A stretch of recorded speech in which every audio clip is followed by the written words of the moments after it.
कॅमेऱ्यासमोर जे असतात ते ऑब्जेक्ट्स असतात त्याच्यासाठी. तर ऑब्जेक्ट सोबत तो कधीच असं त्यांना फोर्स करणार नाही, त्यांना गडबड करायला लावणार नाही, काय नाही. तो म्हणेल शांतपणे जे काय असेल ते करा, कारण तुम्ही माझ्या बाळाला जन्म घालताय. सण चाललाय म्हणून गडबड करण्यात काय मजा नाही. मला नाही वाटत त्याने काहीतरी छान काम नाही केलं. त्याने फक्त काहीतरी आपण छापू, काहीतरी शूट करू, ते त्याचं चांगला रिझल्ट येईल असं नाही वाटत. ॲक्टरला बसवलंय आणि त्याची रौद्र रसाचं मोटरचं बटन दाबा, त्याचं करुण रसाचं मोटरचं बटन दाबा, म्हणजे तो रस्सा असं म्हणजे पाणी असं बराबर सोडेल असं नसतं. कॅज्युअल ती लोक घेतात ज्यांना एकतर त्यांच्या स्वतःबद्दल इगो असतो. कॅज्युअल ती लोक घेतात ज्यांचा अभ्यास नसतो. कॅज्युअल ती लोक घेतात ज्यांना दाखवायचं असतं की मी काहीतरी भारी आहे आणि तुम्ही काहीतरी नाही आहेत. तर हे 2-3 लोक आहेत. सगळ्यांमध्येच इगो असतो. स्पॉट बॉय पासून डिरेक्टरपर्यंत, प्रोड्युसरपर्यंत सगळ्यांमध्ये इगो असतो. पण त्यांनी कंट्रोल केलेला असतो आणि सगळे प्रेमाने काम करायला आलेले असतात. पण त्यातून जर कोणीतरी मध्येच इगोचं पिल्लू जर वर उडत असेल, तर मग बाकीच्यांकडे पण आहेत. भाई तेरा मेरे से बडा है. आपण सेटवर गेलो की आपल्याला कळतं की कोण किती पाण्यात आहे. स्वतः डिरेक्टर जर त्याच्या गोष्टीबद्दल सिरियस नसेल तर मग ऍक्टर्स पण सिरियस राहत नाही. म्हणजे एक पर्टिक्युलर एकच ऍक्टर नाही तर बहुतेक जण त्यांना कळतं की यालाच याची गोष्टीबद्दल सिरियसनेस नाही आहे. तर मग तशा प्रोडक्ट्सचं काही घडत पण नाही.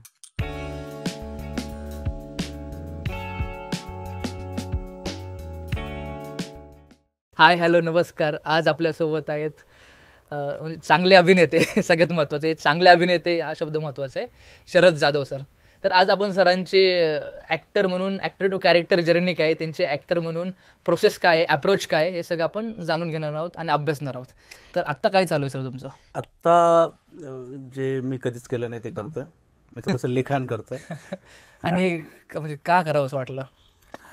मला असं वाटलं की एक वन लाईन मला वाटली की त्यावर थोडंसं तिला डेव्हलप करायची गरज आहे. म्हणून सध्या काही काम नाही म्हणून तिला डेव्हलप करण्याच्या विचारात आहे, म्हणजे त्या प्रोसेसमध्ये. सो सध्या तरी तेच चालू आहे. मग तुम्ही जेव्हा रायटिंग करायला घेतलं तर काय इन्स्पिरेशननी किंवा मोटिवेशननी घेतलं? कारण तुम्ही म्हटलं की मी कधी लिहिलं नाहीये, तर तुम्ही त्या अर्थाने ॲज अ रायटर म्हणून पहिल्यांदा अप्रोच करताय. मी मधल्या काळात एक हरुकी मुराकामीची एक गोष्ट वाचली होती. त्या मेन विदाऊट वुमनमध्ये, त्यांच्या त्या कथासंग्रहामध्ये एक छोटीशी गोष्ट होती. ज्या गोष्टीतलं पात्र एका विशिष्ट भावनेमुळे जरा डिस्टर्ब झाल्या आणि ती भावना मला जरा रिलेट झाली. मला असं वाटलं की त्याच्यावर काहीतरी छान होऊ शकतं, म्हणून ती डेव्हलप करायला घेतली. आता तसं माहीत नाही काय होईल ते, आणि ते रिव्हील पण नाही करू शकत नेमकं काय आहे ते. पण हो, त्यावरती थोडंसं काम करतो. तो स्क्रीन प्ले आहे स्क्रीन प्ले नाही, एक छोटीशी भावना आहे. ओके. जी भावना म्हणजे प्रत्येकाला कदाचित ती टच करून जाते आणि त्या विशिष्ट भावनेत आपला आयुष्याचा बराचसा वेळ जातो त्यात. तर तसं काहीतरी आहे ते. आता ते सांगता येणार नाही, पण ते जेव्हा कम्प्लीट होईल तेव्हा मी नक्की सांगेन. राईट. तुम्ही भावना बोलला, तिथे भावना म्हणलं की ॲक्टरचा संबंध येतोच, कारण ॲक्टरसाठी भावना महत्त्वाच्या आहेत. तर हे कुठलाही सीन आल्यावर तुमच्या हातात किंवा प्रिपरेशनमध्ये, तर भावनांचं प्रिपरेशन काय असतं किंवा भावनांसाठी काय प्रिपरेशन असतं? कारण त्या भावना स्क्रीन मीडियम असो किंवा नाटक मीडियम असो, त्यावर त्या खऱ्या पद्धतीने आल्या पाहिजे. तर त्या भावनांसाठीचं काय प्रिपरेशन असतं? खरं सांगू का, भावनांसाठी विशेष काय प्रिपरेशन नसेल कदाचित, मला असं वाटतं. आपण जर ब्लँकली जर गेलो आपण सेटवर आणि तो सीन वाचला, किंवा सेटवर जाण्याच्या आधी आपण ब्लँक असू आणि तो सीन वाचला, तो सीन वाचल्यावर आपल्या मनात पहिल्यांदा जे विचार येत असतील तेच त्या सीनच्या म्हणजे भावना असतील कदाचित, असं मला वाटतं. डेफिनेट नाही सांगू शकत, पण कदाचित असं असेल. त्या सीनचं नेमकं म्हणणं काय आहे, त्या सीनमधून काय बाहेर पडणार आहे, म्हणजे त्याचा अर्थ काय बाहेर पडणार आहे, तो जर त्या पात्राला कळत असेल तर मला असं वाटतं तेच भावना समजणं असं. म्हणजे राईट. याला जास्त काय असं सायन्स स्पॉन्टेनियसली किंवा नॅचरली जे आपल्याला एखाद्या आयुष्यात एखादा सीन घडताना नॅचरली वाटेल, तसं जर तिथं आपल्याला वाटत असेल तर आय थिंक आपण करेक्ट नोटवर आहोत. त्यासाठी वेगळी भावनांची प्रॅक्टिस असणं मला नाही वाटत. काही काही लोक करतात ना, की आता मी पण अभिनयाचे शिक्षण घेतोय, तर त्याच्यामध्ये इथे करत नाहीत जिथे मी शिकतोय, पण काही काही लोक करतात की रसांचा रियाज, की 9 इमोशन, ते 9 रसांचा जो रियाज आहे, हां, हां, हां. त्या अर्थाने की तसं तुम्ही काय करता का भावनांचा रियाज? हां, हा प्रश्न चांगला आहे. म्हणजे एक रसांचा रियाज होणं गरजेचंच आहे. तो जेवढा जास्त होत राहील, हं. तेवढा आपण त्या विशिष्ट भावनाच्या आत, आत, आत, आत जायला शिकू. आणि जेवढी त्याची प्रॅक्टिस होईल. मला वाटतं रसांची प्रॅक्टिस जर कोणी करत असेल, हं, हं. तर विशिष्ट रसामध्ये व्यक्त होताना ती व्यक्ती जर प्रॅक्टिशनर आहे कोणी, तर सुरुवातीला त्या विशिष्ट रसाची प्रॅक्टिस करताना तो थोडा जास्त त्या रसाला दाखवत असेल हं. आणि अनुभवाने तो रस कमी कमी करत जाऊन म्हणजे हो, हो. एक्सप्रेस होणं कमी कमी करत जाऊन रस तोच ठेवून खूप कमी व्यक्त होत असेल, तर मग तो करेक्ट प्रॅक्टिस करतोय असं काहीतरी त्याचा अर्थ असू शकतो. अच्छा, म्हणजे एक्सप्रेस करणं कमी, पण रस तोच आहे. मग ती प्रॅक्टिस तीच असेल ना, हं, हं. म्हणजे एखादा नट प्रॅक्टिस करतोय हं. विशिष्ट रसाची, तर मग प्रॅक्टिसने तो वाढत जाणार आहे का कमी होत जाणार आहे? राइट. म्हणजे मग तुम्ही मैं तुम्हारा खून कर दूंगा असं जर मी हे रागात बोलायचं, नाही तुम्हाला खून कर दूंगा, आणि तेवढाच काय म्हणजे तेवढाच राग ठेवायचा आहे तो, नाही तुम्हाला खून कर दूंगा असं जरी बोलत असेल तरी भावना तीच पाहिजे. हा, भावना तीच आहे, रस तोच आहे, फक्त त्याचं एक्सप्रेस होणं थोडंसं माइल्ड झालंय, राइट पण सर. त्यामुळे ते पोहोचतं हं, जास्त. हं. असं असावं कदाचित.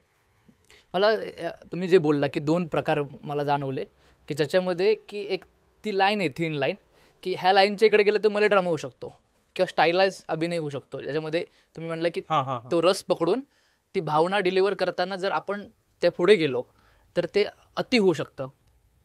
नाही ते सर, म्हणजे ते काय सिच्युएशन्सवर डिपेंड आहे. काही सीनची डिमांड असते थोडं जास्त एक्सप्रेस होणं, काही सीनची डिमांड नसते जास्त एक्सप्रेस होणं. तर ते त्या सिच्युएशन्सवर डिपेंड आहे की कधी कोणत्या नटाने किती कोणत्या पिचमध्ये बोलावं, राईट, राईट. काय असावं. पण म्हणजे दोन्ही गोष्टी करेक्टच आहेत. मैं तुम्हारा खून कर दूंगा. मी तुम्हाला फोन करतो. राईट. सर, इथे चॉईसेसचा मुद्दा येतो, की नट डिरेक्टर्स चॉईस म्हणूया आपण, Right. नटाची चॉईस, डिरेक्टर्स चॉईस, किंवा त्या गोष्टीची डिमांड काय आहे, त्यावर पण ते मग असू शकतं. तुमचं एक उदाहरण देऊन किंवा अनुभवातली गोष्ट, की मी हा चॉईस केल्यामुळे ते सीन असा झाला किंवा माझ्या समोरच्या को ॲक्टरने हा चॉईस केल्यामुळे मला असा सीन दिसला. तर असं काही अनुभव आहेत का, की चॉईसेस नट चॉईस करत असतो गोष्टी, हां, हां. तर चॉईसेसबद्दलचा? स्कॅम 2003 शूट करताना मला एक आठवतंय. मला थोडं कमीच व्यक्त व्हायची सवय आहे.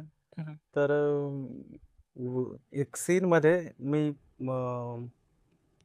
पोलीस स्टेशनमध्ये असतो आणि मी ओरडतो कोणाला तरी. थोडं जास्त ओरडतो आणि मग तेलगे येतात आणि मग आमच्या गप्पा-शप्पा होतात. तर ऑलरेडी मी ओरडलेलो आहे कोणावर तरी आणि मग माझा मूड रागाचा सेट झालेला आहे. मी ऑलरेडी रागात आहे. मग नंदू सर येतात आणि तेलगे येतात आणि मग ते काहीतरी ऑफर मला करतात, डील.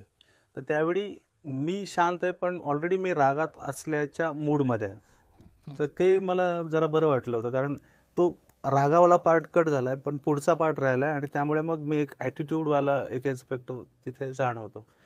तर हा एक मला ते म्हणजे जास्त आधी मी काहीतरी केलं होतं आणि ते झोन पुढे कंटिन्यू राहिला आणि त्यामुळे मला जरा बरं वाटलं होतं. मग ते जास्त केलं ते एडिट झालं. हां, ते एडिट झालं. तो जो तुम्हाला जो वाटलं की हा भाग जास्त. हां, त्यामुळे माझा मूड एक मेंटेन झाला होता. हं, हं. थोडासा रागातला आणि मग मी काहीतरी ओरडत असतानाच ते नंदू सर येतात आणि ते बोलतात की तेलगी आलाय. मग मी त्या माणसाला हकलतो आणि आम्ही टेबलवर बसतो, चेअर्सवर बसतो आणि पुढे तो सीन सुरू होतो. मग ते सुरुवातीचा पार्ट कट झाला आणि आम्ही तिथे बसलोय. पण मग माझा ऑलरेडी रागात मी होतो, त्यामुळे माझा मूड तो थोडा ॲटिट्यूडवाला थोडासा तो तसा होता आणि त्यामुळे तो सीन मला बघताना भारी वाटतो. थोडंसं जास्त झालं होतं आधी. राईट. ते एडिट जो पार्ट लागलाय हो, तो बेस्ट लागलाय. हो, बेसला. बरोबर. सर, जेव्हा तुम्हाला स्क्रिप्ट मिळते किंवा डिरेक्टर तुम्हाला सांगतो की हे कॅरेक्टर आहे, असं कॅरेक्टर आहे, तेव्हापासून कारण ती स्पेस रिकामी आहे. जसं नाटकात रंगमंच रिकामा असतो, तसं आता ती सध्या तुमच्याकडे ती कॅरेक्टरसाठी ती स्पेस रिकामी आहे. हां. तर तेव्हा तुमचं प्रिपरेशन काय असतं? कारण त्या कॅरेक्टरला जिवंत करायचे. जेव्हा डिरेक्टर तुम्हाला म्हणतो की सर तुम्हाला हे असं असं कॅरेक्टर आहे आणि ते करायचं आहे, हम्म. तर तेव्हापासून ऍक्टरचं काय थॉट किंवा काय प्रोसेस सुरू होते, तुमची काय सुरू होते? मला ना तेवढं एखाद्या विशिष्ट स्क्रिप्टवर एवढ्यात काही काम करायला मिळालं नाही. पूर्वी मिळालं होतं, म्हणजे मी घुमा जो काय केला होता त्यावेळी मला वेळ मिळाला होता त्या स्क्रिप्टवर काम करायला, किंवा त्यानंतर मी दुसरी एक फिल्म केली होती वेगळी वाट. या 2 फिल्मच्या वेळी मला कॅरेक्टर्सवर काम करायला मिळालं होतं. वेळ होता माझ्याकडे, आणि त्यांचं काय जगणं वगैरे. जरी दोन्ही शेतकरी असले हा. तरी दोघं वेगवेगळ्या प्रदेशातले शेतकरी आहेत. एक आहे नगरी शेतकरी, दुसरा आहे विदर्भातला शेतकरी. तर विदर्भातल्या शेतकऱ्याचं जगणं, तिथलं कल्चर, आणि त्याच्यावर तिथल्या वातावरणाचा परिणाम, नगरचा शेतकरी त्याच्यावर तिथल्या वातावरणाचा परिणाम वगैरे काय असेल, तर त्यासाठी मला वेळ मिळाला होता. पण त्यानंतर मला जे काही हिंदी मराठी जे काही मी कामं केलीत नंतर, तर तिथे मला एवढा वेळ स्क्रिप्टवर किंवा त्या कॅरेक्टरवर विचार करायला मिळाला नाही. पण ऑब्विसली आपल्याकडे कुठल्याही पात्राचं जेव्हा काहीतरी मटेरियल येतं, तर त्या मटेरियलमध्येच बऱ्यापैकी गोष्टी असतात. म्हणजे तो काय बोलतोय, कसं बोलतोय, त्याचा अप्रोच कसा आहे समोरच्याशी बोलण्याचा, तो लाईन्स काय वापरतोय, त्या लाईन्समध्ये काय ॲटिट्यूड आहे, माधुर्यपणा आहे, नाही आहे, किती प्रेमळ आहे, किती गोड आहे, तो कुठून आलाय, काय आहे, कसं आहे, ते बऱ्यापैकी गोष्टी ना त्याच्या शब्दांवरूनच समजतात. स्क्रिप्टमध्ये म्हणजे त्याला आपल्याला सीनवरूनच अंदाज येतो, हा माणूस कोण आहे, कुठला आहे, कसा असेल, काय बोलत असेल. आणि जर ते नसेल तर आपण त्याला आपलं एक इमॅजिनरी बनवून त्याला डेव्हलप करू शकतो, आणि ते होतं. तर आत्ता एवढ्यात मला असं एवढा एखाद्या कॅरेक्टरवर विचार करायला नाही मिळालेला. पूर्वी मिळाला होता, पण ते पूर्वी जेव्हा कधी मिळाला मला, तर मग ते करून झाल्यानंतर पण थोडे दिवस आपण त्या झोनमध्ये किंवा त्या मोडमध्ये राहतो. आणि जसं मी स्कॅम करत होतो, तर स्कॅम करत असताना मध्ये मध्ये मध्ये गॅप पण असायचा आमच्या शूटला. तर गॅप असल्यावर मी ऑडिशन्स द्यायचो दुसऱ्या कुठल्या. तर कॅरेक्टर वेगळं असायचं, पण ऑडिशन माझी पोलीस सारखी व्हायची. मी पोलीस सारखा उभा राहतोय, पोलीस सारखा बोलतोय वगैरे वगैरे. आणि मग मला एकदा एक जणाने बोललं पण, सर आपने कॉप्स बहुत ज्यादा किए है क्या? मतलब ज्यादा किए नहीं है, एक एक ये थोड़ा लंबा लंबा चल रहा है, वो खींच गया है लंबा, तो जो बोले वो दिख रहा है. मतलब हाँ, मुझे भी वो समझ में आ रहा है, क्योंकि वो मैं अभी जी रहा हूँ, तो इसलिए वो आएगा ही. तर हां, हे असं होतं. पण सर ते कारण ते आपण कॅरेक्टर वेगळे करतो, तर त्याची प्रत्येकाची बॉडी लँग्वेज, प्रत्येकाचं आपलीच बॉडी शेवटी म्हणजे ॲक्टरचीच बॉडी आणि ॲक्टरचा आवाज आहे. जर त्याच्याशी कसं तुम्ही डील करता, कारण बॉडी शेवटी तुमचीच आहे, आवाजही तुमचाच आहे, करायचे 100,000 कॅरेक्टर. तर आणि ते बघतानाही ऑडियन्सला वेगळे वाटले पाहिजे, किंवा एकच माणूस करतो पण एकसारखे नाही वाटले पाहिजे. तर त्याच्यावर तुमचा काय विचार असतो? हा खूप छान प्रश्न आहे बरं का. म्हणजे याच्या अगोदर मी थोडासा काय म्हणूया, वेगवेगळे कामं केली, त्याला वेगवेगळा बॉडी लँग्वेज, वेगवेगळा पिच टोन थोडा वापरण्याचा प्रयत्न केला आहे. पण कॉन्शियसली आता इथून पुढे मी हा जास्त विचार करून जास्त वापरणार आहे या गोष्टी. आणि खरंच बॉडी लँग्वेजमुळे खूप फरक पडतो. आपण कसे उठतोय, कसे बसतोय, बोलतोय कसे, चालतोय कसे, याचा खूप फरक पडतो. तर म्हणजे मला आठवतंय, घुमातला जो शेतकरी आहे तो काहीतरी याची वेगळीच चाल आहे. तो विदर्भातला जो शेतकरी आहे त्याची वेगळी चाल आहे. आणि जेव्हा तोच माणूस इन्स्पेक्टर बनतो आणि चालतो, तेव्हा त्याची वेगळी स्टाईल आहे, त्याचा एक ऑरा आहे, त्याचा एक कॉन्फिडन्स आहे, त्याचं म्हणजे एवढं काहीतरी माझं शिक्षण झालेलं आहे, एवढ्या लोकांवर मी कंट्रोल ठेवतोय, किंवा माझ्याकडे एवढा पैसा आहे, काहीतरी एक छोटासा हलका माज त्याच्या वागण्यात, बोलण्यात, डोळ्यात तो तर ते म्हणजे ऑटोमॅटिकली ते आपण करत असताना होऊन जातं असं मला तरी वाटतंय. कारण कॉन्शियसली मी तो विचार केलाय असं मला लक्षात नाही आहे अजून. ते म्हणजे सुरुवातीला मी करायचो, पण ते नंतर ऑटोमॅटिकली काही गोष्टी होत आल्या. पण इथून पुढे मी जाणीवपूर्वक त्या गोष्टी अजून जास्त करण्याचा नक्कीच प्रयत्न करेन. Right sir. सर जेव्हा हातात स्क्रिप्ट येते, किंवा आपण जेव्हा ते कॅरेक्टर आपल्या सिटीचं प्रिपरेशन असतं आणि नंतर डिरेक्टरकडे गेलो, त्याचं काहीतरी वेगळंच हे असतं. तर तुमचं असं कधी झालंय का की तुम्ही एक प्रिपरेशन करून गेलाय आणि डिरेक्टर म्हणलं की ए नाहीये, ए हे लेकिन ए नाहीये, असं काही झालंय का? नाही, असं होऊ शकतं की एखाद्या ऍक्टरने काहीतरी परफॉर्म केलं, म्हणजे ऑब्विसली डिरेक्टरला पण माहित नसतं की हा सीन कसा घडणार आहे, ते त्यांनाही बघायचं असतं. तो ॲम्बियन्स आपल्यासाठी तयार करून दिला जातो, ते वातावरण तयार करून दिलं जातं आणि मग ऍक्टर्सला बोलवलं जातं आणि बोलतात की आप दिखाओ क्या करोगे. तर मग आपण दाखवतो की असं असं होईल ते. तर मग तेव्हा डायरेक्टरच्या डोक्यात काहीतरी वेगळं चालू, थोडासा मुझे ये ऐसा लगता है, ये थोडा ऐसा होगा वैसा होगा, आणि जे आपण त्या नजरेने पाहिलेलं नसतं. पण त्यांनी सांगितल्यावर आपल्याला जर ते कळत असेल की त्यांना हे पाहिजे, तर मग आपण ऑब्विसली आपल्याला थोडंसं मोल्ड करायलाच लागतं आणि आपण ते करतो.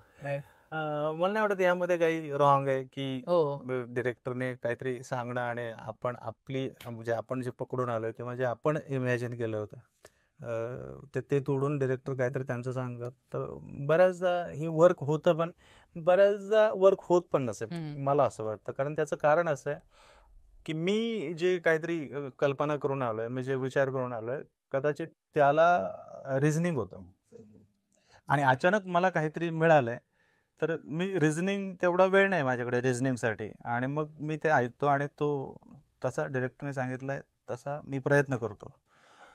पण तो प्रयत्न असतो, त्याला रिझनिंग सापडत नाही आणि कदाचित मग त्यामुळे कनेक्ट होताना तो हो सकता है की वो थोडासा 19-20 हो कन्व्हिन्स होण्याचा भाग कन्व्हिन्सिंग मध्ये तो कदाचित 19-20 होऊ शकतो, कदाचित, म्हणजे मी डेफिनेट नाही म्हणत. तुम्हाला असं झालंय का की मी ते कॅरेक्टर केलंय पण मुळातच मी कन्व्हिन्स नव्हतो?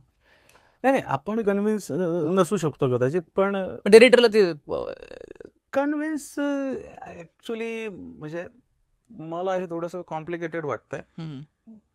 मी काहीतरी एखाद्या सीनचा विचार करून आलोय, हो, मला तो न करू देता मला डिरेक्टरने सांगितलं की ते असं करायचंय, हो, तर मी जे काय विचार करून आलोय त्याचे खूप सारे रिझन्स, लॉजिक्स शोधून आलोय. बेस तयार झालाय. हा, ते माझ्याकडे त्याची जर्नी आहे, त्याची म्हणजे ती थॉट प्रोसेस काय कशामुळे घडलंय असं माझ्याकडे त्याची पूर्ण गोष्ट आहे.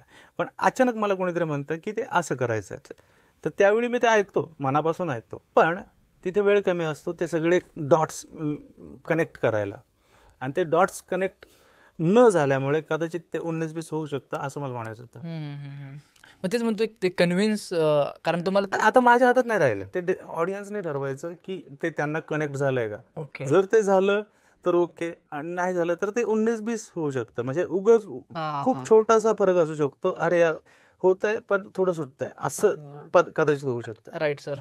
सर, फिल्म हे मीडियम मुळातच नाटकापेक्षा वेगळे. नाटकाला एक पूर्ण एक प्रोसेस असते कॅरेक्टर जर्नीचीच, जी दिसते ऑडियन्सला की 1 ते 10 पर्यंत कॅरेक्टर गेले.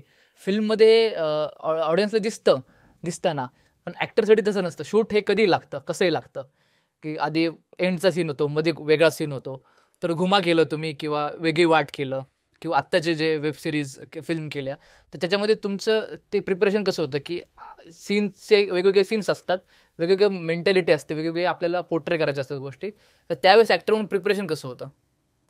हा, खरं जेव्हा आपण एखाद्या फिल्मचा लीड पार्ट असतो, तर लीड पार्ट असल्यामुळे आपण ना त्या गोष्टीला 2-3 वेळा मनात जगून झालेलं असतं, म्हणजे त्याचा एक आपण प्रोग्रेशन रेशो बनवलेला असतो आपल्या डोक्यात, आणि सीन नंबर 14 आत्ता करतोय, सीन नंबर 2 थोड्या वेळाने करतोय, सीन नंबर 40 अजून थोड्या वेळाने करतोय, असं जरी होत असलं तरी मेंटली तो पर्टिक्युलर कोणीही ऍक्टर तिथे त्या मधला जो गॅप आहे, जर्नी आहे, ती तो इमॅजिन करत असतो, आणि मग इथे मधल्या काळात एवढं सगळं घडलंय आणि आता मी या सिच्युएशनला आहे, म्हणजे इमोशनली, तर मला एवढ्या प्रमाणात जास्त होऊन किंवा इन्व्हॉल्व्ह होऊन किंवा जास्त एवढं मला दाखवायचंय, असं त्याच्या डोक्यात ऑब्व्हियसली ठरलेलं असतं, आणि त्यामुळे त्याला ते सोपं जातं, कारण त्याने ती गोष्ट आधीच जगलेली. जगली. तुम्ही त्या फिल्मच्या आधी ते कॅरेक्टरची गोष्ट त्या आधीच जगल्यामुळे फक्त तुम्हाला त्यावेळेस तुला काय पाहिजे ना, तर त्या गोष्टीतला हा पार्ट बरोबर आता मी दाखवतो. हो. तर ते मग त्याला माहिती आहे ना पूर्ण गोष्ट कशी जाणार आहे, तर मग आता सीन नंबर 16 ते करतोय आणि अचानक 40 करतोय, तर 40व्या सीनला तो इमोशनली किती खचलेला किंवा किती हॅपी आहे हे त्याला माहित असतं, तो त्यानुसार स्वतःला त्या सीनसाठी तयार करतो. राईट.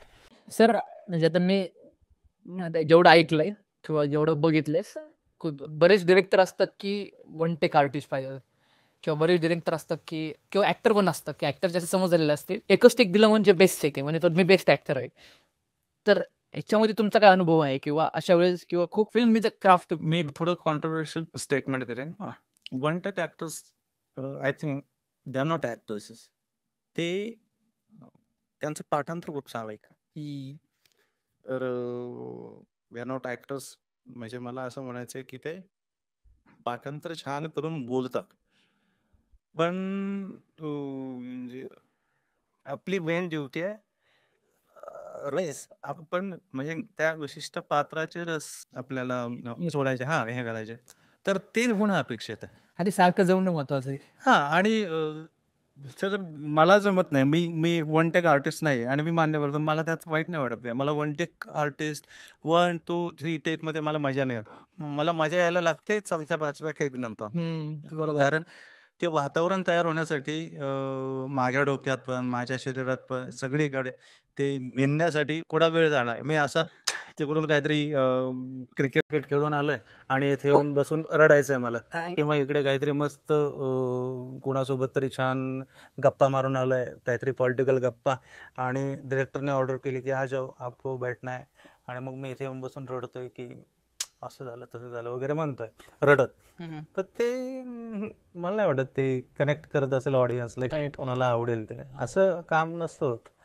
काम ते फील होणं खूप गरजेचं आहे, आणि त्या वातावरणात त्या मूडमध्ये ऍक्टरने राहणं गरजेचं आहे. अगेन मला असं पण वाटतं की स्विच ऑफ जी काय प्रोसेस आहे ती पण मला थोडीशी अशी वाटते की म्हणजे अनबिलेबल वाटते ती थोडीशी. असेल, असं होत असेल की स्विच ऑन झपकन, आणि ते प्रॅक्टिसमुळे झालं असेल काही ऍक्टर्सचं की ते स्विच ऑन होतात, स्विच ऑफ होतात. पण ती जी काही तुम्ही पर्टिक्युलर इमोशन आहे तुम्ही जगलात, जर तुम्ही खरोखर जगलात, तर तुमच्या आतमध्ये काहीतरी केमिकल लोचा झालाय, होतोच. काहीतरी घडलंय, कुठले तरी रस तुमच्या आतमध्ये बाहेर म्हणजे काहीतरी गडबड झाली असेल, आणि सीन झाल्याबरोबर तुम्ही लगेच ओके चलो चाय लाव असं जर तुम्ही होत असेल तुमच्याकडून, तर मग तुम्ही ते जे आतमध्ये रस रिलीज होत आहेत त्यांना तुम्ही कुठेतरी ब्रेक करताय. आणि ही प्रॅक्टिस तुमची रोज रोज घडली की मग त्या रसांनाच कळणार नाही पुढे जाऊन आपल्याला काय करायचं. असं म्हणजे बाहेर माहित नाही हे करेक्ट आहे की रॉंग आहे, पण मला काहीतरी मी बोलतोय नाही, मला तरी करेक्ट वाटतंय कुठल्या अर्थाने, कारण जसं मी आधी बोललो की तुमचं शरीर आहे, आपल्याच भावना आहेत, माझ्याच भावना आहेत ना. म्हणजे राहुल म्हणून माझाच राग आहे, माझाच द्वेष आहे, फक्त ते कॅरेक्टरसाठीच वापरणं आहे. तर मी जेव्हा माझे वापरतो तेव्हा कॅरेक्टरचं आहे, भले माझं ते जॉब आहे, पण ते भावनांचा व्यवहार आहे.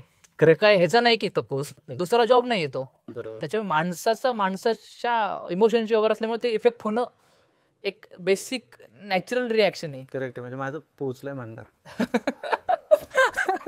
तुमचंच म्हणणं बघ. हा सर, हा अजून एक होतं की डिरेक्टरचं असं असतं का, कारण मी जे काही डिरेक्टरचं पण ऐकलंय की जास्त वेळ नका लावू सर, किती टेक किंवा किती हे वन टेक द्या, असं असं ऐकलंय का, किंवा असं तुम्ही अनुभवलंय का, अरे किंवा तुम्ही त्यांच्याशी काही होतं ना म्हणजे की अरे लाईट चाललाय, चला चला करा आवडा आवडा आवडा पळा पळा पळा असं होतं आपल्याकडे, आणि जनरली करतात पण खूप असं होतं.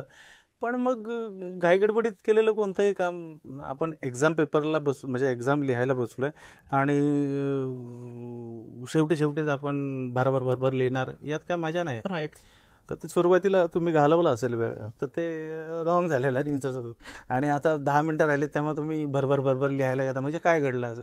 तर ते तसं सण चाललाय म्हणून गडबड करण्यात काय मजा नाही. मला नाही वाटत त्याने काहीतरी छान काम नाही केलं, त्याने फक्त काहीतरी आपण छापू, काहीतरी शूट करू, ते त्याचं चांगला रिझल्ट येईल असं नाही वाटत. मग सर एका वेगळ्या अर्थाने ऍक्टिंग या गोष्टींना कॅज्युअली घेतलं जाते का, कारण ज्यावेळेस फिल्म या व्हिडिओमध्ये अनेक गोष्टी, कॅमेरा येतो, साऊंड, लाईट, डिरेक्शन, तर जसं तुम्ही म्हटलं की सण जातोय हे एक आहे गरज, पण ऍक्टरला ती इमोशन आली पाहिजे ना, ऍक्टरकडनं ती गोष्ट झाली पाहिजे. ऍक्टरकडून होऊ शकते ती गोष्ट, पण कॅमेरा आहे, सेटअप आहे, काहीतरी गोष्टींना लावायला वेळ जाणार, आणि तेवढ्यासाठी जर वेळ नसेल तर मग काय करायचं, तू शूट करून काय उपयोग होणार आहे. तर त्या अर्थाने ऍक्टिंग ह्या गोष्टीला कॅज्युअली घेतलं जाते का दुसऱ्या लोकांकडनं, कॅज्युअली नक्कीच घेतलं जातं, पण मला असं वाटतं की जे हुशार आहेत, जे सुशिक्षित आहेत, ज्यांना या मीडियमची जाण आहे, ज्यांना माहिती आहे की ॲक्टरला बसवलंय आणि त्याची काय रौद्र रसाचं मोटरचं बटन दाबा, त्याचं करुण रसाचं मोटरचं बटन दाबा म्हणजे तो रस्सा असं म्हणजे पाणी असं भराभर सोडेल असं नसतं ते. तर ते कॅज्युअल ती लोकं घेतात ज्यांना एकतर त्यांच्या स्वतःबद्दल इगो असतो. कॅज्युअल ती लोकं घेतात ज्यांचा अभ्यास नसतो. कॅज्युअल ती लोकं घेतात ज्यांना दाखवायचं असतं की मी काहीतरी भारी आहे आणि तुम्ही काहीतरी नाही आहेत. तर हे 2-3 लोकं आहेत. पण हुशार, अभ्यासू, सेन्सिबल, संवेदनशील एखादा जर ॲक्टर असेल तर त्याच्या बाळाला जन्म द्यायचा आहे ना, त्याच्या गोष्टीला जन्म द्यायचा आहे आणि जन्म देणारे हे लोकं आहेत. हे ज्याला माहीत असतं तो माणूस त्या ऑब्जेक्ट्सची मी म्हणतो, त्याने आणलेले ऑब्जेक्ट्सची त्या कॅमेऱ्यासमोर जे असतात ते ऑब्जेक्ट्स असतात त्याच्यासाठी. तर ऑब्जेक्टसोबत तो कधीच असं त्यांना फोर्स करणार नाही, त्यांना गडबड करायला लावणार नाही, काय नाही. तो म्हणेल शांतपणे जे काय असेल ते करा, कारण तुम्ही माझ्या बाळाला जन्म घालताय. हो, बरोबर. आणि सर तुम्ही इगोचा मुद्दामध्ये बोलला. तर इगो ही गोष्ट, कारण आपण एका जरी तो बिझनेस आहे पण ते आर्ट आहे. तर आणि इगो अशा किती सेटवर कितीतरी लोक असतात, बॅकस्टेज आर्टिस्ट पासून लाईटमॅन पासून सगळेच. मग इगो ही गोष्ट कशी वर्क करते किंवा त्याचा काय परिणाम होतो? तुम्ही जेवढे फिल्म केल्या. अरे फिल्म बंद पडते. इगोमुळे फिल्म डिस्टर्ब होते. इगोमुळे फिल्मचं सगळं बट्ट्या बोळ होतो. म्हणजे इगोमुळे काय पण होतं म्हणजे म्हणजे एकंदरीत ते बिचाऱ्या प्रोड्युसरने जे पैसे लावलेत त्याचं नुकसान होतं इगोमुळे. आणि मला असं वाटतं की सगळ्यांमध्येच इगो असतो. स्पॉट बॉय पासून डिरेक्टरपर्यंत, प्रोड्युसरपर्यंत सगळ्यांमध्ये इगो असतो. पण त्यांनी कंट्रोल केलेला असतो आणि सगळे प्रेमाने काम करायला आलेले असतात. पण त्यातून जर कोणीतरी मध्येच इगोचं पिल्लू जर वर उडत असेल तर मग बाकीच्यांकडे पण आहेत, भाई तेरा मेरे से बडा आहे. असं होतं.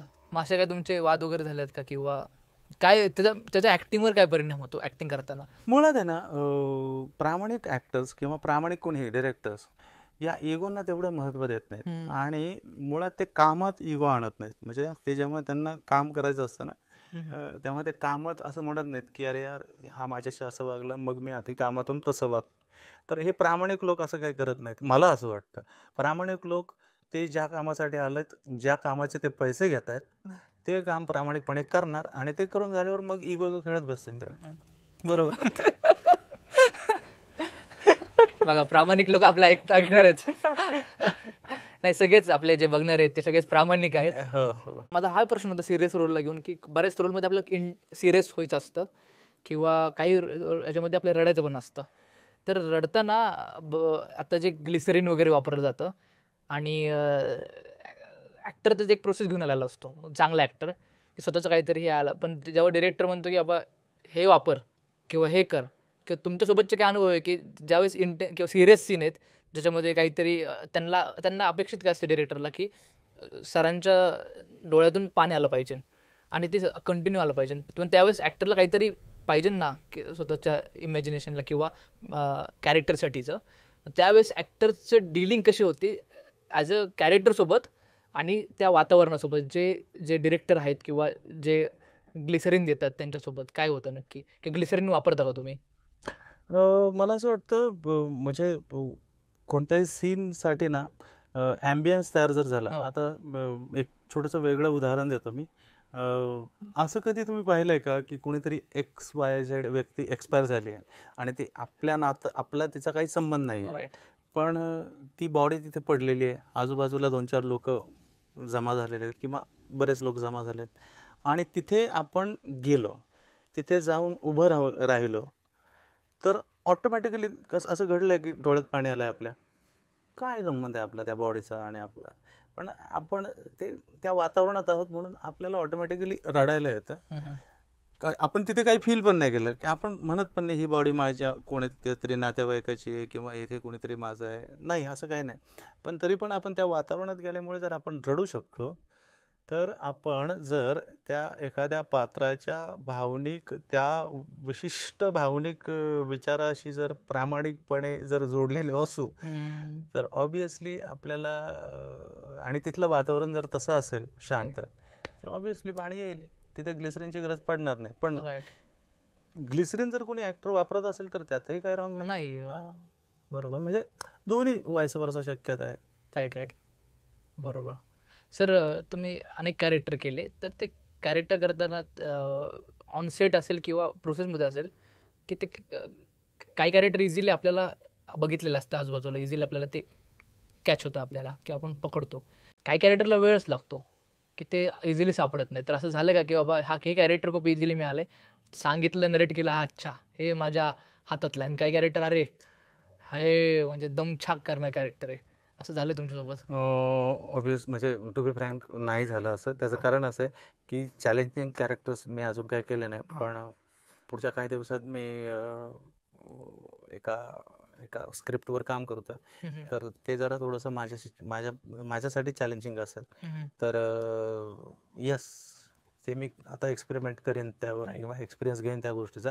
पण आत्तापर्यंत असं घडलं नाही की जे कॅरेक्टर माझ्यापर्यंत मला करायला सांगितलं आणि ते करायला जरा थोडी अडचण आली आहे. कारण मी सोपेच कॅरेक्टर्स केलेत. मी असं माझ्यासाठी असं अवघड नव्हतं कुठलं कॅरेक्टर. मी जरी शेतकरी केलेले असले तरी मी शेतकरीच होतो. गावी असताना मी ते आमची बैलगाडी होती, मी शेतातली कामं करायचो, मी वाळू भरायचो ट्रकमध्ये. तर ते कष्टकरी जीवन मला माहिती होतं. त्यामुळे त्याबद्दल विचार करायला जास्त म्हणजे असं काही हार्ड नव्हतं. आणि पोलिसांचे रोल करताना मला पोलीसमध्ये जायचं होतं कधीतरी. अच्छा. बेसिकची पण मी तयारी करत होतो. पण मला कळलं की ते जरा थोडं जास्तच हार्ड आहे. मग ते नको करायला. पण लहानपणापासून सिनेमा बघत आलोय, त्यामुळे पोलीस म्हणजे आणि पाहिलेत पण खूप सारे पोलीस ना, तर त्यामुळे त्यातही असं काही हार्ड असं मला वाटलं नाही पोलीस करताना पण.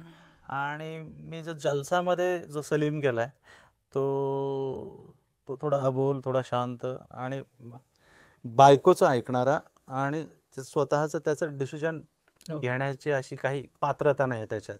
तो जगतोय काहीतरी नेग्लेक्टिंग लाईफचं, कसं तो थोडासा दुर्लक्षित आहे आणि असं लाईफ काहीतरी जगतोय. पण त्यातही त्याची फॅमिलीची जबाबदारी तो जेवढी शक्य आहे तेवढी पार पाडण्याचा प्रयत्न करतोय. राईट. असा तो माणूस होता. तरी तोही तेवढा काही हार्ड नव्हता माझ्यासाठी. सो अजून असं काही चॅलेंजिंग मी नाही केलं. तुम्ही करणार आहात, हो मी करतो. तर त्यासाठी काय प्रिपरेशन सुरू केलेलं आहे की? प्रिपरेशन सुरू होईल माझं एवढ्या 1-2 महिन्यात, कारण ते पावसाळ्याच्या नंतर बऱ्याच दिवसानंतर करायचं ते. अच्छा अच्छा. तुम्ही आता बोलला की जलसामध्ये मी ते अबोल कॅरेक्टर केलेलं आहे. तर बऱ्याच सिनेमांमध्ये कॅरेक्टरला डायलॉग्स नसतात आणि डायलॉग हे एक इझी वे आहे एका प्रकारे.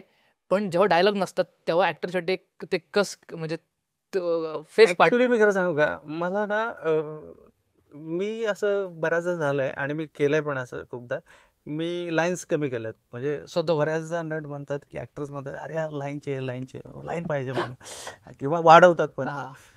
पण मी लाईन्स कमी करतो. मला असं वाटतं की एवढं काय बोलायची गरज आहे ना, या 2-4 लाईनमध्ये ते जे काय त्याला बोलायचं आहे ते येत आहे, तर मग 5-7 लाईन्स बोलायची काय गरज आहे त्याला. आणि अर्थ पोहोचतो ना त्याला, नेमकं काय म्हणायचं, त्या सीनचा कॉन्टेक्स्ट काय तो जर पोहोचतोय तर मग एवढं बोलण्यात काय मजा आहे. आणि लोकांना शब्द नाही ऐकायचे, फक्त लोकांना ती ती सिच्युएशन समजून घ्यायची आहे. शब्द तर म्हणजे मी कितीही बोलत बसेल तर त्याला काही उपयोग नाही. मेन कॉन्टेक्स्ट काय, सिच्युएशन काय, आणि त्यातून काय आपल्याला कळतं आणि पुढे जाऊन त्याचं काय होणार आहे, बस तेवढं आलं पुरेसं झालं.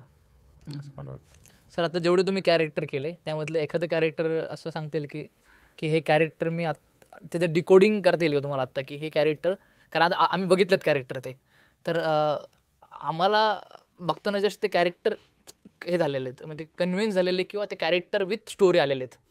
पण तुमचं एक कॅरेक्टर की जे करताना अशा गोष्टी झाल्या की जसं मी तुम्हाला म्हटलं प्रॉब्लेम आले किंवा ते करताना अशी प्रोसेस होते, एखादं कॅरेक्टर घेऊन आपल्याला त्याच्यावर बोलता येईल का? मला यावर बोलता येणार नाही. त्याचं कारण असं आहे, आता हे किती लोकांना पटेल माहीत नाही, कारण मी जेव्हा कामावर असतो ना तेव्हा माझ्या डोक्यात स्क्रिप्ट घोळत असतं आणि त्या दरम्यान खूप सारे लोक मला भेटत असतात, खूप सारे लोक बोलत असतात, गप्पा मारत असतात. मीही त्यांच्याशी गप्पा मारत असतो.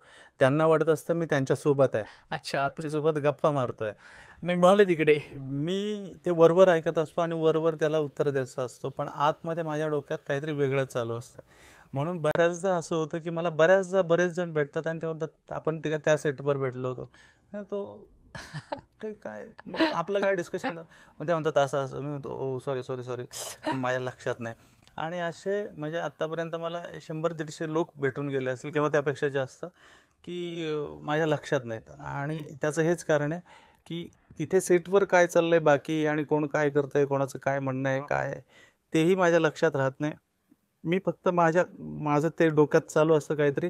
मी ते सीन करतो, तो सीन झाला आणि त्याचे काय बाकी कटिंग्स झाले की तोपर्यंत मी त्या सीनच्या विचारात असतो. झोनमध्ये, मूडमध्ये किंवा Right. काय असं जास्त नाही.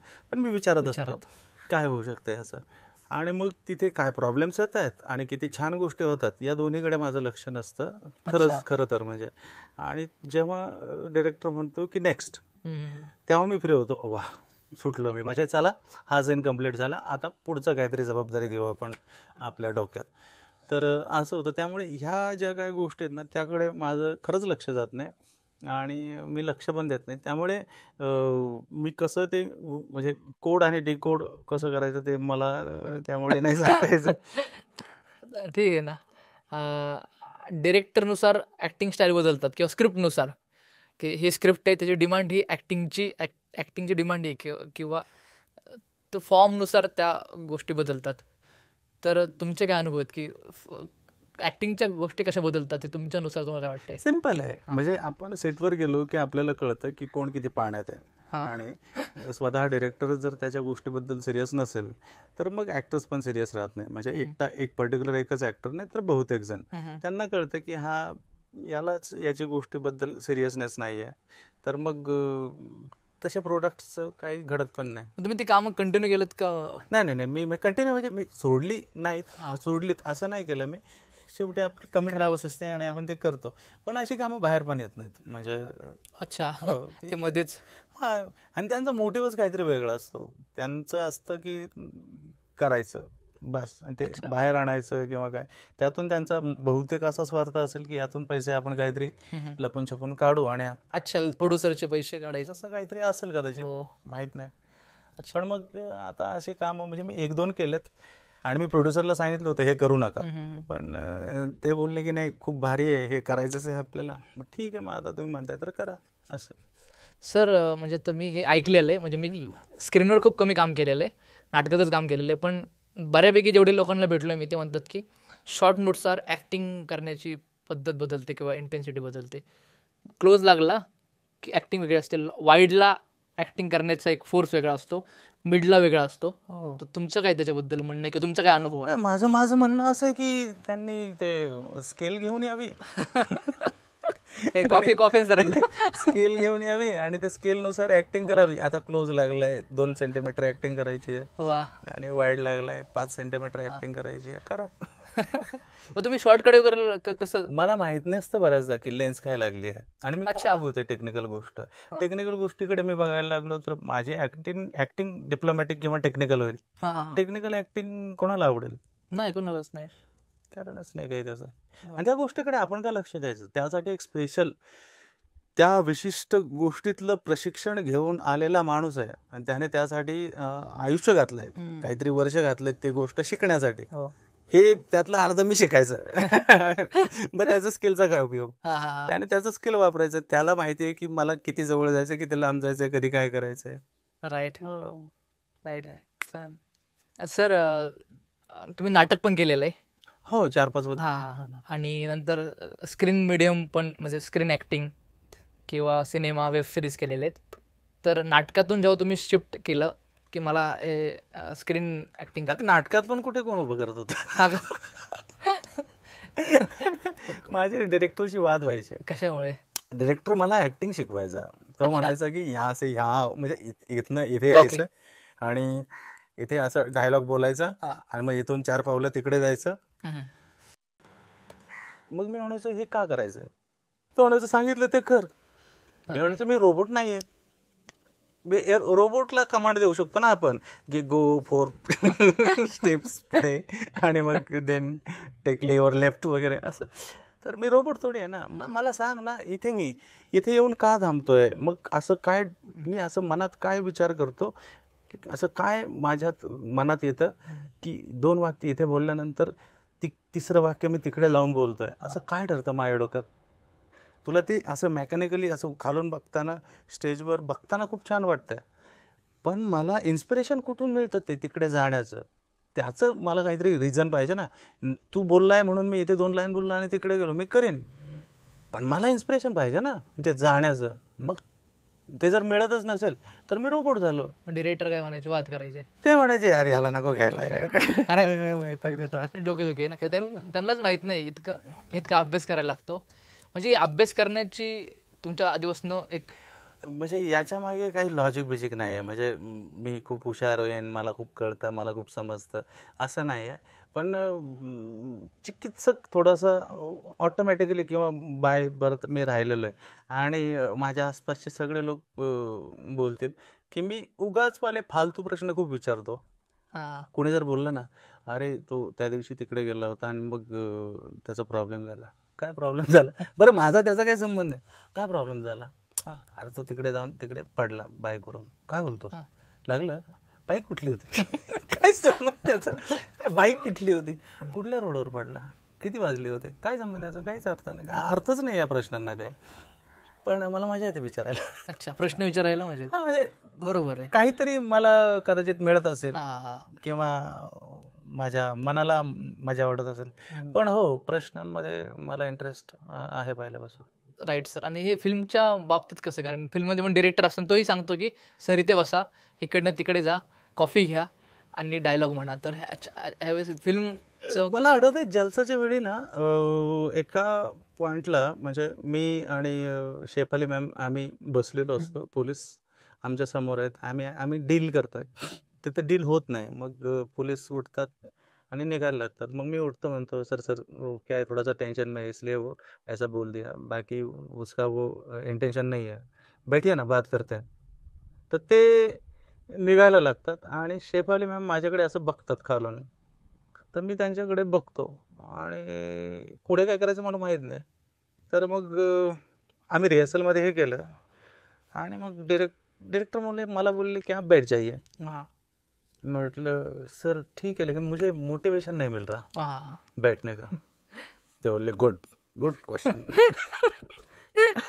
ते त्याने सोचा नाही. नाही नाही, त्यांना तो प्रश्न बरोबर वाटला. वा. पण मी त्या झोनमध्ये नव्हतो कदाचित. त्यावेळी मी विचार थोडा कमी केला असेल. हा मग ते बोलले, "एक काम करो, आप आपकी बीवी को देखो, हा. अपनी बीवी को देखो." मी म्हटलं, "ओके."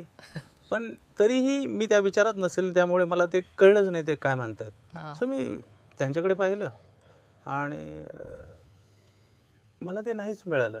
अच्छा.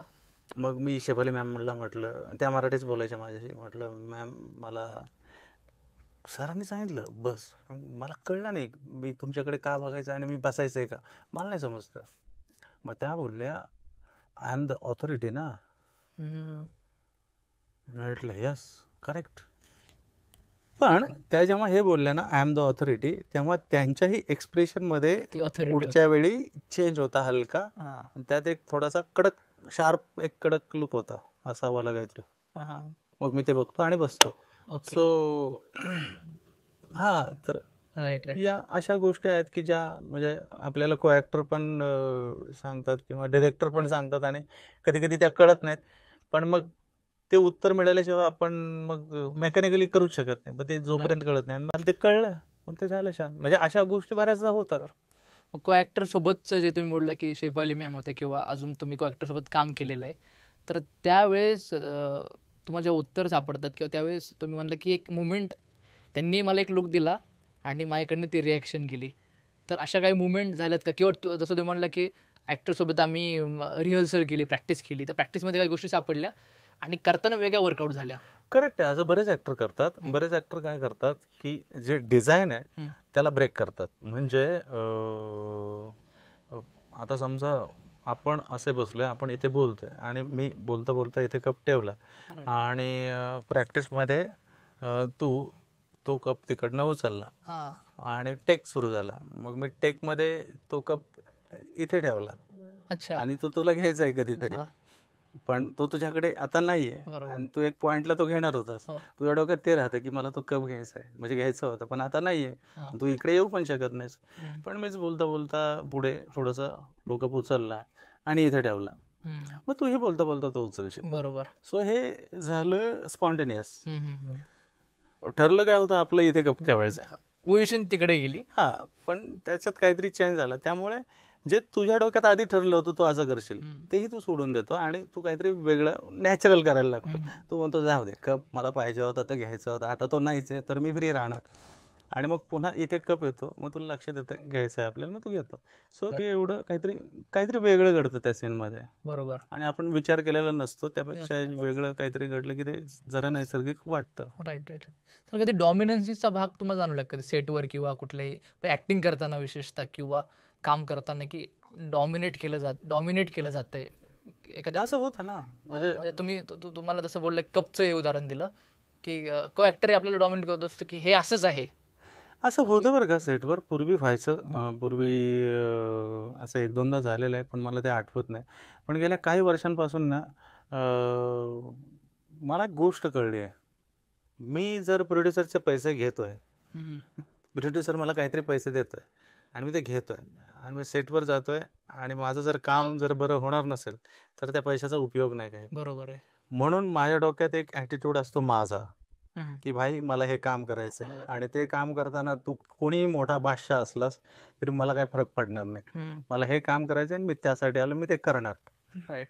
तर म्हणजे तू जर मला डॉमिनेट करणार असशील तर माझ्याकडे पण डॉमिनेशनचे 2-4 गोळ्या आहेत. तर त्या मी देईन.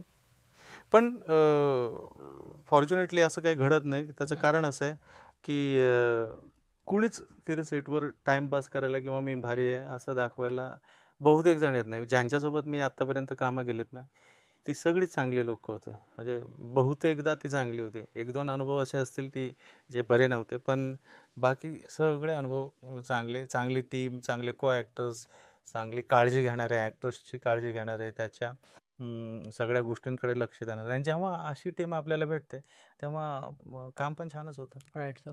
सर आपण को ॲक्टरकडनंही ॲक्टिंग शिकत असतो कारण त्याच्या आपले दिसत असतात ते करताना. तर असं तुम्हाला तुमचा अनुभव आहे की बाबा ह्याच्यामुळे मला की म्हणजे काय हे डिलिव्हर कसं करायचं, ह्या मुवमेंट करायच्या कशा, जसं तुम्ही आता म्हणताय की जोपर्यंत मला लॉजिक सापडत नाही, काचं उत्तर सापडत नाही तर तो मी करणार नाही. तर तसं तुम्ही आता एवढे वर्ष काम केले की काम करता करता ॲक्टिंगचा अप्रोच कसा बदलत गेला आहे, ॲक्टिंगकडे बघण्याचा अप्रोच तुमचा आधीचा एक असेल आणि जेव्हा तुम्ही स्टार्ट केलं काही वर्षांआधी वेगळा असेल, आत्ता एक वेगळा आहे, तर तो कसा बदलत गेला? हा, तो बदलत गेला म्हणजे खरं सांगू का, तो बदलत गेला नाहीये, म्हणजे अप्रोच नाही बदलत गेला. फक्त एक गोष्टीचा फरक झाला असेल कदाचित. तो आहे अनुभवाची कमी असते आपल्याला सुरुवातीला आणि जसजसा आपल्याला अनुभव येत जातो तसतसा आपला कॉन्फिडन्स वाढत जातो. बाकी गोष्टी सगळ्या सेम आहेत असं मला वाटतं. फरक फक्त हा झालाय की अनुभव वाढत चाललाय, त्यामुळे कॉन्फिडन्स वाढत चाललाय. अच्छा. बस एवढंच आहे. बाकी अप्रोच जो पहिल्यापासून होता, मग त्यामध्ये पण थोडीशी अजून डीपली काहीतरी होत असेल कदाचित, पण ते आपल्या सबकॉन्शियसला माहीत असेल, आपल्याला माहीत असेल वरच्या वर. हां. राईट, बरोबर. सर ॲक्टर म्हणून काय ॲक्टर म्हणतात जसं आम्हाला पण सांगतात की ॲक्टरने रियाज केला पाहिजे किंवा रियाज महत्त्वाचा आहे. तसं तुमचा काही रियाज असतो का ॲक्टर म्हणून किंवा काय कर? ॲक्च्युली ॲक्टर म्हणून रियाज केलाच पाहिजे, तो गरजेचाच आहे. मग त्या रियाजमध्ये तुमचं ते सगळं व्होकल असेल किंवा ते बाकी फिजिकल असं. फिजिकल सगळं तो गरजेचाच आहे ॲक्टर्सला. पण मी कुठल्या इन्स्टिट्यूशनमधून नसल्यामुळे मला त्याची तेवढी माहिती नाही. रियाज म्हणजे मी काहीतरी सीन वर्क करणार, सीनची प्रॅक्टिस करणार, कुठल्या तरी नाटकातला काहीतरी पॅच घेऊन ती प्रॅक्टिस करणार, ही करत होतो पूर्वी 2-4 वर्षापूर्वी पर्यंत. पण ती बंद झाली आहे, लॉकडाऊन नंतर बंद झाली आहे. तर पुढे कधीतरी सुरू करेन कदाचित. हो, म्हणजे कामं चालू आहेत म्हणून ती गरज वाटत. नाही, तसं नाही. मग कदाचित वेळेचं थोडंसं हे झालं असेल, पण करायची इच्छा आहे मला प्रॅक्टिस. बरोबर, ती करणंच गरजेचं आहे. आणि ही जी बेसिकवाली प्रॅक्टिस आहे ना, ती खूप मस्त आहे. ती कंटिन्युअस राहणं खूप चांगली गोष्ट आहे. म्हणजे सीन वर्क करणं, नाही तिची म्हटलं ना voice, voice physical. Physical okay.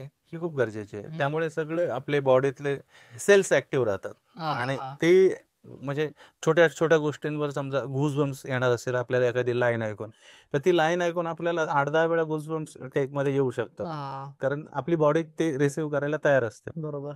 आणि जर व्यायाम नसेल फिजिकल तर ते होऊ शकत नाही कदाचित. बरोबर बरोबर. तर प्रॅक्टिस गरजेचीच आहे. सर ही आपली मुळातच फील्ड अनसर्टन आहे की कधीही काम म्हणजे एखाद्या वेळेस खूपच काम मिळतं, नाहीतर मग खूप गॅप असतो मोठा. तर त्यावेळेस स्वतः म्हणजे माणूस म्हणून कसं स्वतःला प्रिपेअर ठेवतं, कारण आपला जॉब काय असा नाही की बाबा 9 ते 5 करा किंवा रोजच जॉब आहे. कधीतरी खूपच मोठा गॅप पडतो. तो जो गॅप आहे ना तो ऑपॉर्च्युनिटी म्हणून घेतला पाहिजे प्रत्येकाने. कारण गॅप असणं खूप गरजेचं आहे आणि त्या गॅपमध्ये आपल्याला वेळ मिळतो आपल्यावर काम करायला. आणि आपण जर खरंच त्या गॅपमध्ये प्रामाणिकपणे आपल्यावर काम करत असू तर मग पुढे जेव्हा कधी काहीतरी मग ते काम काय जसं तुम्ही काय काम? प्रॅक्टिस अच्छा, रियाज करत ना. महत्वाचं कचरा डोक्यातून काढून टाकणं. हा गॅप येतो कशामुळे मुळात? एक खूप छान व्यक्ती आहे, खूप छान ऍक्टर आहे, खूप छान माणूस आहे, त्याच्या आयुष्यात कशाला गॅप येईल? गॅप येण्याची कारणच मुळात ही आहेत की अरे यार हा थोडा बरा ऍक्टर आहे, अरे यार हा सेटवर थोडा त्रास देतो, त्याच्याबद्दल रुमर्स ऐकलेले, रुमर्स पण होऊ शकतात ना, रुमर्स ऐकलेले असतात. बरे तो खूप चांगला ऍक्टर असेल, तो कोणाला काही त्रास देत नसेल, पण रुमर्स त्याच्याबद्दल आहेत. रुमर्समुळे पण त्याच्या कामावर परिणाम होऊ शकतो आणि होऊ देत ना, काय फरक पडतो. पण आणि हे त्यालाही माहीत असतात रुमर्स काय आहेत.